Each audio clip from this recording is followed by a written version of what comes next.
Milionário veste trapos, encara a mulher amada e descobre que o amor dela não suportava o cheiro da verdade. A manchete, que ainda não existia, já latejava na cabeça de Gabriel Monteiro enquanto ele apertava. Entre os dedos, um bago de uva desidratado, como quem segura um detonador. Aos 35 anos, herdeiro dos vinhedos Monteiro, ele conhecia cada curva da serra que protegia suas parreiras do vento do Atlântico, cada mancha de calcário que fazia a touriga nacional cantar no barril. Sabia, pela vibração da terra, quando uma chuva seria bênção e quando seria praga. Mas não sabia, e isso o corroía, se Elisa o amava a ele. Ou a biografia dele. Elisa Duarte não era apenas bonita, era coreografada. Tinha o timing de quem aprendeu a piscar na luz certa para o algoritmo amar, o sorriso calibrado para marcas premium, o corpo vestido como vitrine ambulante de um sonho que sempre custa mais do que a carteira pode pagar. Viera do nada, dizia ela. Subira com trabalho e fé, escrevia nas legendas. Trabalho, ele acreditava. Fé, ele desconfiava, em Deus ou em cartões black.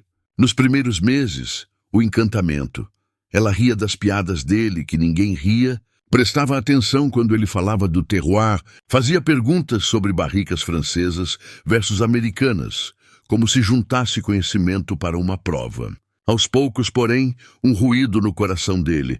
As perguntas não vinham nos jantares simples, vinham quando havia plateia. Nos stories, ele era meu gênio do vinho, meu visionário, meu rei. Fora deles, era um homem cansado que ela lembrava de se arrumar melhor para a foto. A mãe de Gabriel, morta cedo, memória que tinha cheiro de pão com manteiga e chuva em telha velha. Dizia que amor é prova diária e que, às vezes, é preciso tirar tudo para ver o que fica. A sentença martelou durante uma madrugada de vendaval.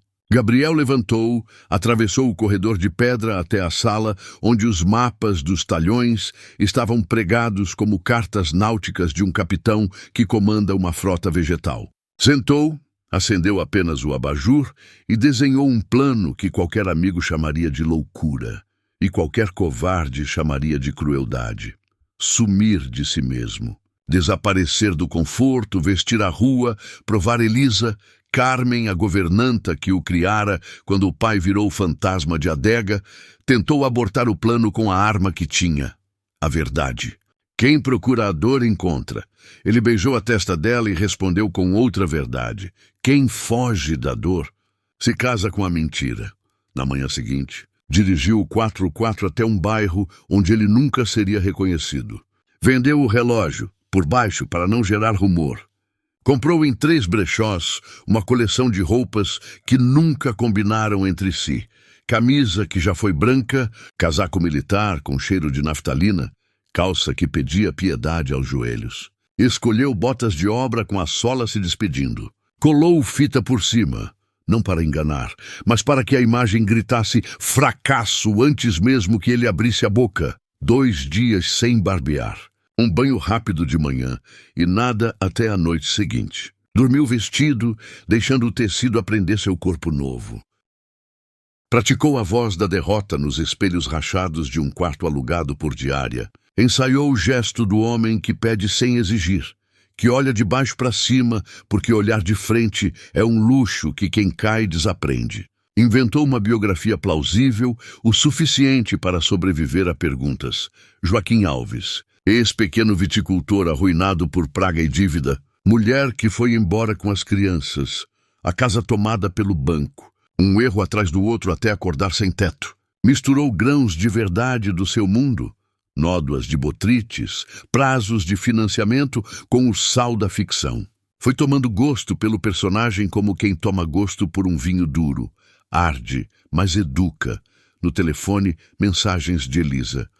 Hoje, jantar no solar do Calhariz, 21 horas, vai um investidor italiano. Preciso de ti impecável. Outra, leva o Maserati. A sala externa dá para a rua. Outra, menos doce. Não me deixa na mão. Ele respondeu curto. Surpresa. Chego mais tarde. E desligou notificações. Aquela tarde, ficou sentado num banco público observando a cidade passar. Um mundo que ignorava quem não brilha. Aprendeu o coreto dos invisíveis, o vendedor de cigarros unitários, o homem que guarda carros sem que lhe peçam, a mulher que conversa sozinha com um saco de pão. Em cada um, uma lição. Ninguém nasceu para ser visto como ruído. Quando o ouro do poente se deitou na calçada como um lençol fino, Gabriel pegou a uva seca do bolso, a mesma que ele recolhera numa linha de touriga antiga, um talismã pardo, e subiu a rua do restaurante onde Elisa seria Elisa Duarte para marcas. Do lado de fora, carros que valem apartamentos. Do lado de dentro, riso que vale contrato. Ele entrou pela porta errada de propósito, a dos fornecedores, e foi atravessando a cozinha num balé de panelas, vapores e xingamentos em francês. Um garçom que não olharia duas vezes para um vistoso, olhou para ele como se tivesse visto uma barata com fome. Foi empurrado com "lá fora, meu senhor". E foi lá fora, no terraço envidraçado, que viu Elisa como o mundo a via, impecável. Vestido preto com corte geométrico, brinco mínimo mas caro. Cabelo preso à prova de vento, unhas como pequenas lanças rubras. Ao redor dela, 3 amigas conhecidas por dizerem sororidade, com batom de 300 euros. Gabriel respirou. O corpo inteiro queria recuar. A alma inteira mandou avançar. Deu o primeiro passo. O segundo passo, ouviu um riso. O terceiro, um que nojo. O quarto, uma palavra de Elisa que ele nunca ouvira da boca dela. Segurança, antes mesmo que ele pudesse dizer boa noite. E a uva seca no bolso pesou como um segredo que vai explodir. O terraço do solar do Calhariz parecia um aquário elegante. Todas as pessoas iluminadas para serem vistas enquanto fingiam não ver ninguém. A orquestra do ego tocava baixo, gelo batendo no cristal, garfo arranhando porcelana, o som invisível de curtidas chegando a celulares em modo vibração. Gabriel, agora Joaquim, entrou como entra a chuva por goteira, indesejada, inevitável, seguida por um teto franzindo. A hostess ergueu o queixo 1 milímetro, calculou o custo social de cortar a cena na raiz e preferiu preservá-la. Os ricos gostam de um pequeno escândalo controlado. Elisa ouviu primeiro com o canto do olho esquerdo. Treinara aquilo. Identificar presenças sem virar o rosto. Calcular riscos sem perder o ângulo fotogênico.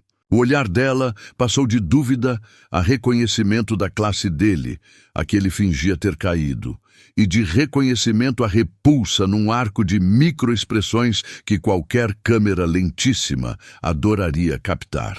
As amigas, farejando conteúdo, sacaram os celulares como se puxassem adagas cravejadas. Val, especialista em hauls de luxo, Lívia, PR de uma maison, Paula, herdeira têxtil com tédio crônico. 3 mosqueteiras da imagem, 3 júris sem defesa. Um pedaço de pão, por favor. A voz de Gabriel saiu na frequência exata do homem que desaprendeu a pedir sem pedir desculpa por existir. O garçom hesitou. A mesa ao lado sussurrou. Alguém apertou uma bolsa contra o peito. Elisa então sorriu. Não um sorriso, um código. Corta a cena. E falou claramente, calculando a acústica. Senhor, o senhor está atrapalhando. Por favor, se retire. Ele segurou o papelão que improvisara com 2 palavras toscas. Tenho fome. E disse a primeira linha do roteiro que desenhara. Já tive vinhedos. Perdi tudo. Val riu alto o suficiente para o universo ouvir. Ah, claro, príncipe do Douro, né?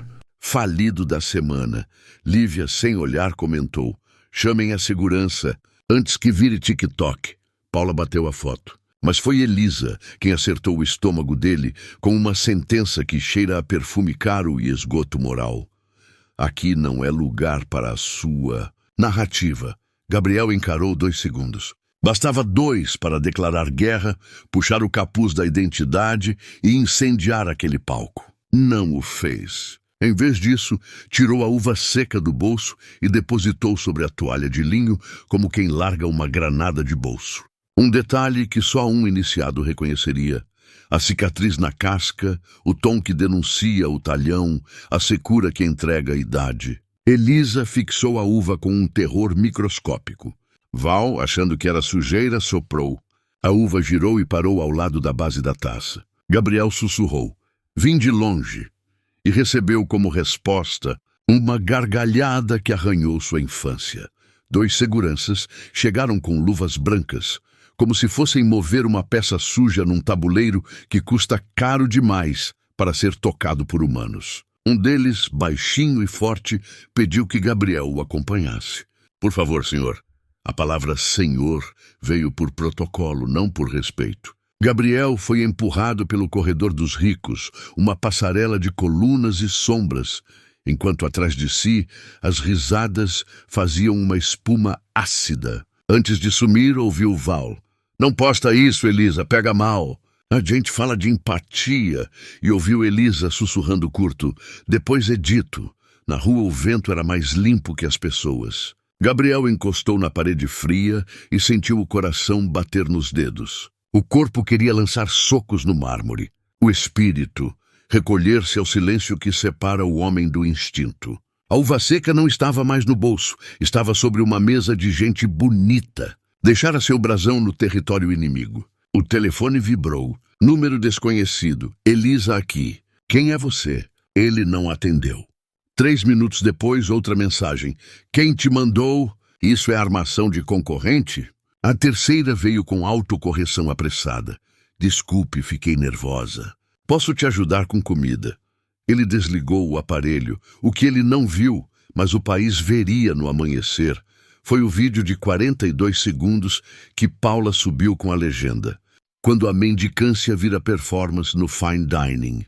O algoritmo, sempre faminto por vergonha alheia, devorou. Em 5 horas, 1,2 milhões de visualizações. Em 8, dossiês de indignação. Em 12, cancelamento com sabor de vingança coletiva. E no meio da enxurrada, um comentário que mudou a rota do míssil. Um sommelier anônimo reconheceu a uva seca. "Isso é Monteiro, Toriga velha. Só quem pisa aquelas fileiras conhece aquela casca." As pessoas começaram a juntar peças que não foram feitas para se encaixar tão depressa.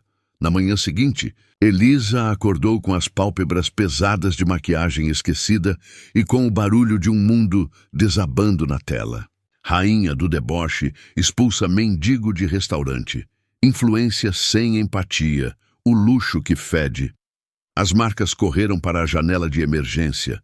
Notas curtas, reavaliando valores da empresa.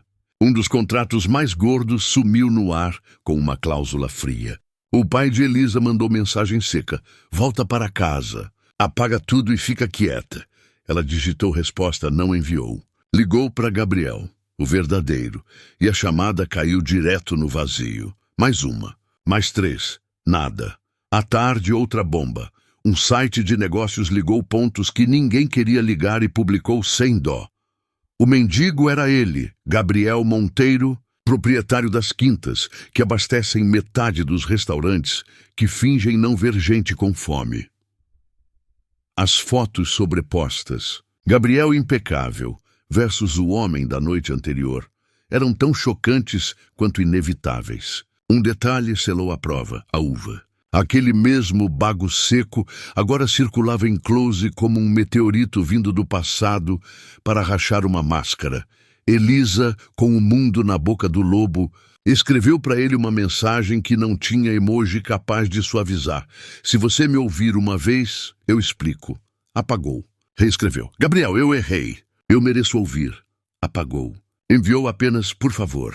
O recibo não ficou azul. Na noite do segundo dia, quando o silêncio já valia mais do que qualquer comunicado de assessoria, bateu à porta do apartamento que ele lhe emprestara um homem magro de terno cinza, Miguel Vilar, o administrador das Quintas Monteiro. Foi eficiente como uma execução. Pediu as chaves, apresentou um recibo e deixou sobre a mesa vazia um envelope pardo. Dentro, um contrato de doação com timbre da Fundação Monteiro para um centro de acolhimento e reinserção no bairro mais esquecido da cidade. A assinatura era dele. O nome do projeto dela: "Elisa", disse Miguel. Amanhã às 9 as mudanças chegam. O apartamento precisa estar vazio. Boa noite. Ao fechar a porta sozinha, Elisa abriu o contrato de doação e viu um carimbo. Projeto financiado há 8 meses. 8 meses era o tempo do namoro. Se Gabriel financiava um centro para pessoas em situação de rua, enquanto ela ridicularizava um homem com fome, quem afinal ela tinha se tornado? E por que o projeto levava o nome dela sem que ela soubesse? Sem que ela soubesse. Elisa não caiu, despencou. O apartamento se transformou em cenário de crime financeiro. Caixas de mudanças, vestidos sangrando luz do armário para malas baratas, um eco de salto alto no piso frio. Apagou 300 fotos, arquivou 600 vídeos, leu 9.000 comentários como punhais, alguns merecidos, outros cruéis, todos reais. O que antes era palco virou auditório vazio. Volta para casa. Voltou. O quarto juvenil cheirava a sabonete antigo e pepino em rodelas no espelho. A mãe chorou em silêncio. O pai, com orgulho ferido, ofereceu pão e silêncio. À noite, quando a cidade dormiu sem ela, Elisa abriu o envelope de novo e leu cada linha do projeto financiado por Gabriel. Havia algo de indecente em ler a compaixão alheia com a própria culpa nos olhos. No dia seguinte, por impulso que parecia desespero e talvez fosse desejo de respirar, foi conhecer o Centro Aurora, o projeto com seu nome sem sua permissão. O prédio, um galpão recuperado, tinha janelas grandes de onde saía luz de forno e cheiro de sopa. No portão, um letreiro pintado à mão. Ninguém é só o seu pior dia. A frase acertou o plexo dela como um soco. Dentro, a coreografia era outra. Filas ordenadas, vozes mansas, risos acidentais de quem acostumou a chorar. Uma senhora de hábito azul coordenando tudo com firmeza doce. Irmã Celeste. À primeira vista, Elisa quis fugir.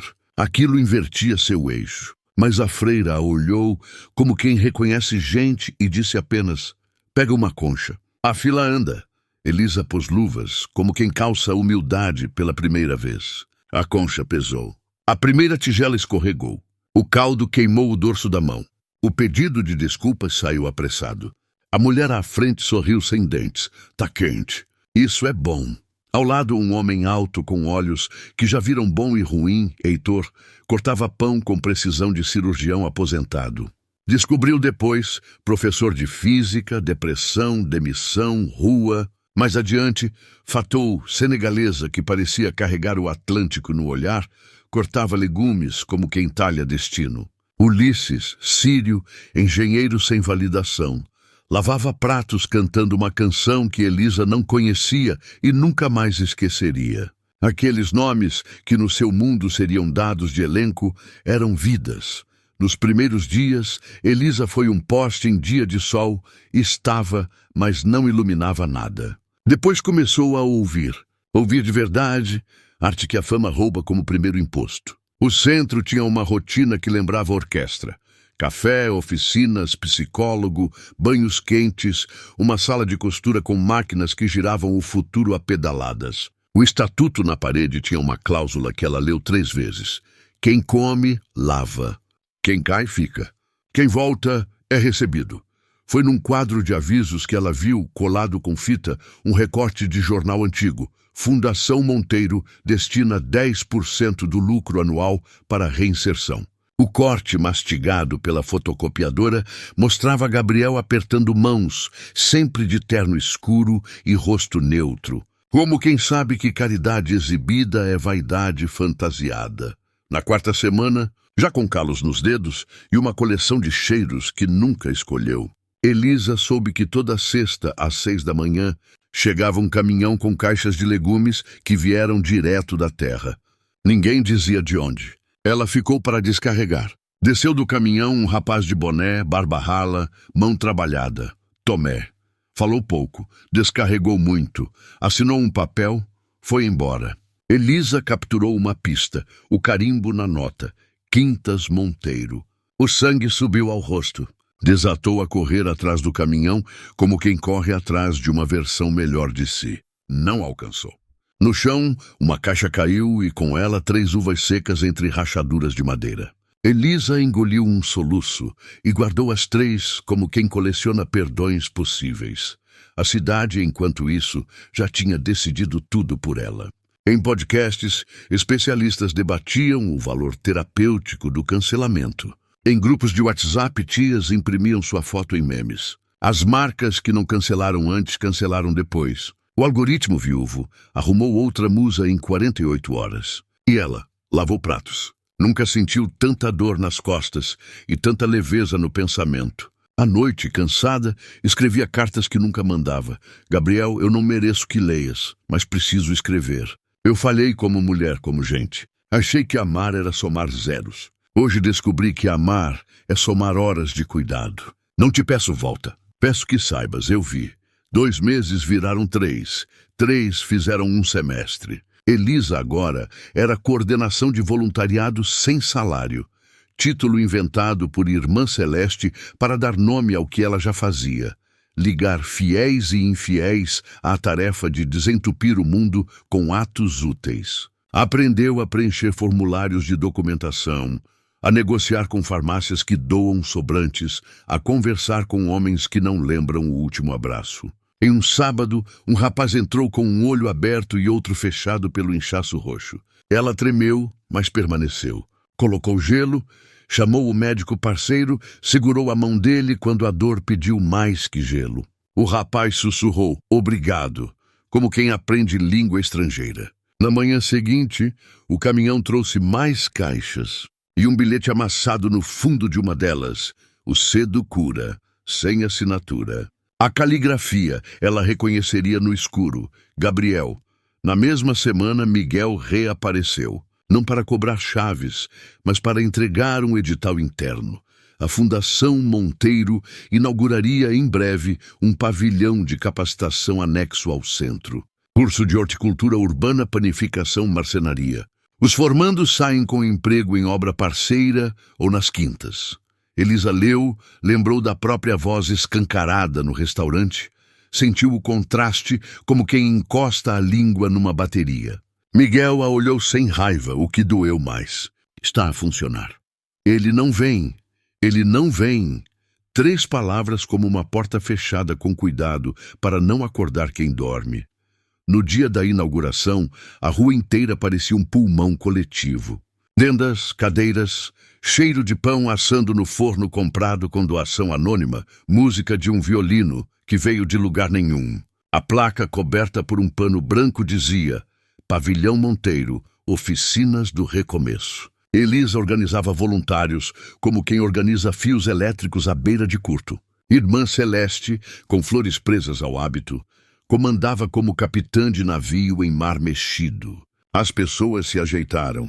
O apresentador anunciou doadores, parceiros, autoridades, e então, por trás do pano que cobria a entrada, uma figura conhecida ficou nítida como dor.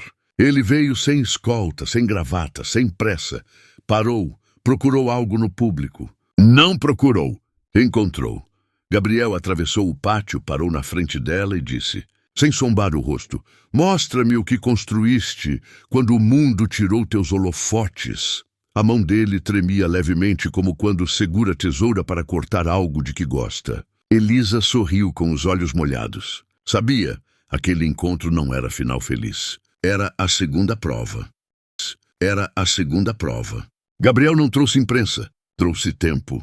Coisa mais cara que vinho de safra rara. Caminharam pelo pavilhão como quem entra num corpo que reaprendeu a respirar. Elisa mostrou a marcenaria onde Ulisses agora ensinava encaixes perfeitos, em vez de lavar pratos por obrigação. Apresentou o Heitor, o professor de física, dando aula de panificação com fórmulas de fermentação no quadro. Apresentou Fatou, que agora assinava uma linha de conservas com rótulos desenhados por jovens da comunidade. Gabriel ouvia sem interromper, fazia perguntas com a curiosidade de quem avalia vinhedo. Quando se planta, quando se poda, quando se colhe. No refeitório, pararam diante de um mural, onde as pessoas colavam cartões. Consegui trabalho. Voltei para casa. Encontrei minha irmã. Elisa abriu a boca para pedir perdão. E fechou. Preferiu o serviço. Entregou-lhe um avental. Ele vestiu. Carregaram fardos, cortaram pão, anotaram estoque. E só depois, do lado de fora, encostados numa parede com Hera, conversaram como gente sem testemunhas. Elisa começou onde doía. Eu humilhei um homem. Pior, humilhei uma verdade que eu não conhecia porque eu tinha medo de conhecê-la. Eu te amava pela metade, a metade que rendia palco. A outra metade, a tua vulnerabilidade, eu não suportei ver porque me mostrava a minha. Eu não te peço nada, eu te devo silêncio e trabalho. Gabriel inclinou a cabeça como quem aceita um vinho que não pediu, mas respeita. Também te devo algo, Elisa. Eu te testei com crueldade. Eu podia ter conversado e não o fiz. Fiz teatro na vida real. A dor não me dá razão, só me deu uma resposta. Ele respirou. E o que eu vejo agora é outra pergunta. Ficaram assim, perguntas encarando perguntas. À noite, Gabriel voltou. Amanhã de novo. Não prometeu. Apareceu. Trouxe caixas sem assinatura. Levou sacos de lixo sem alarde. O boato correu pelo centro como cheiro de pão. O tal voltou. Elisa não transformou aquilo em enredo. Transformou em rotina. Cafés curtos num balcão onde ninguém conhece nomes ilustres, caminhadas pelo mercado da Ribeira, onde ele falava de acidez volátil e ela, de acidez na língua que a fama deixa.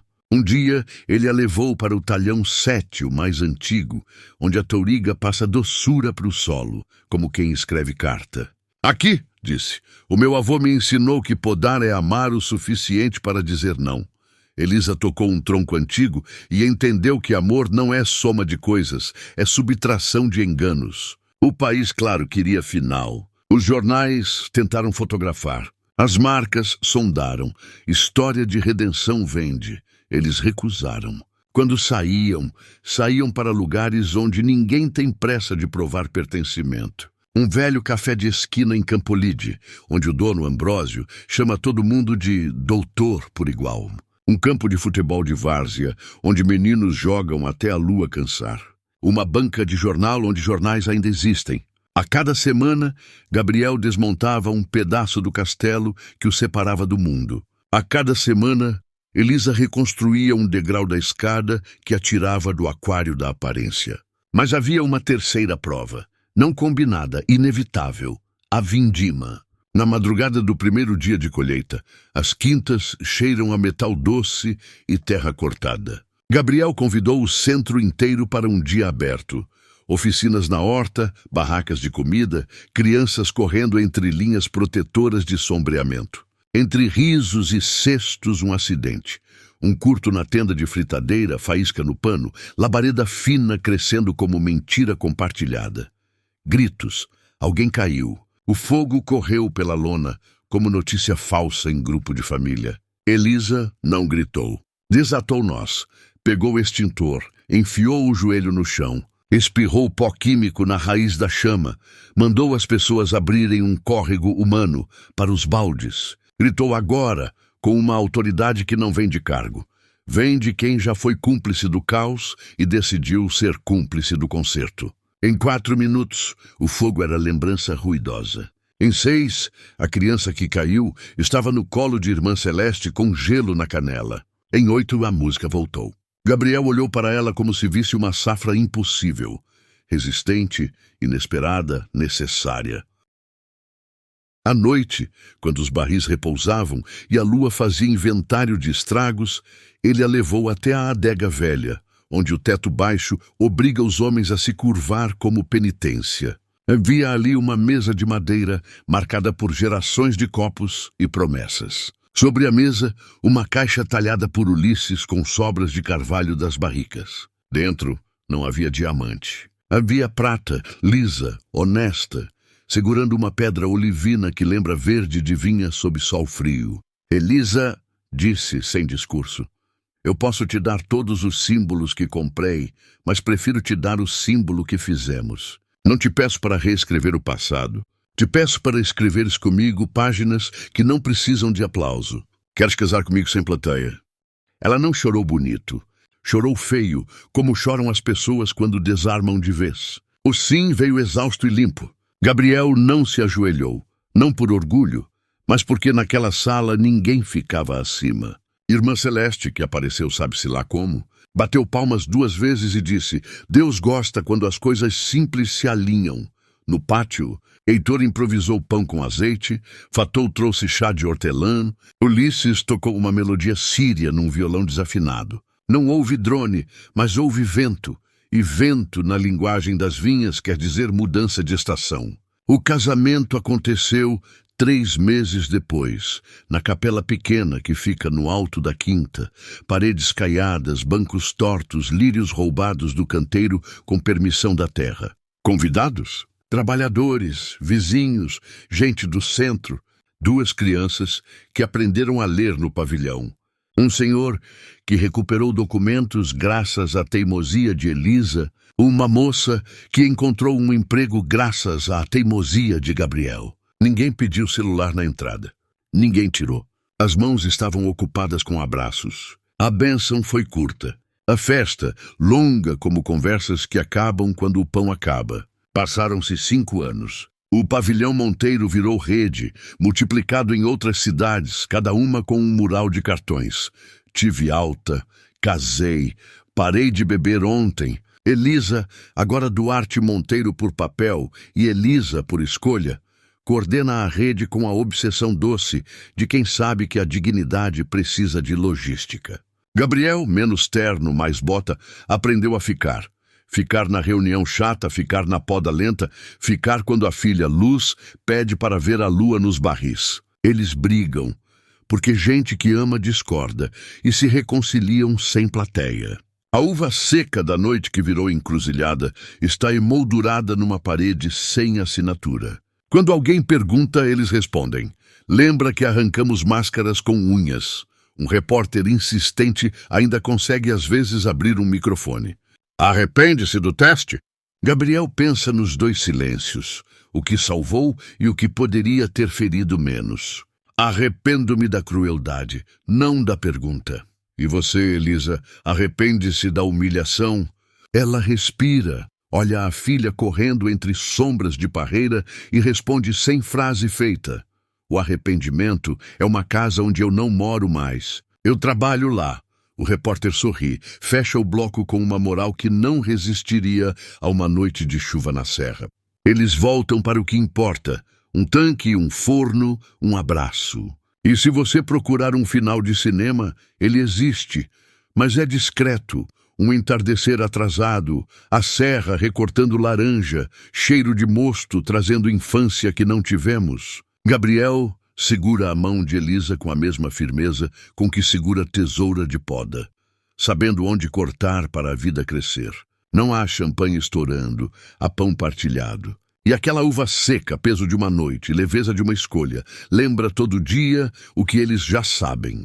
O amor que merece nome só aparece depois do desmonte. Porque o teste verdadeiro nunca foi vestir trapos, foi despir o orgulho. E isso, ao contrário de qualquer fortuna, não se herda, escolhe-se. Se você gostou dessa história, deixe seus comentários e inscreva-se no canal para que novas histórias como essa sejam publicadas.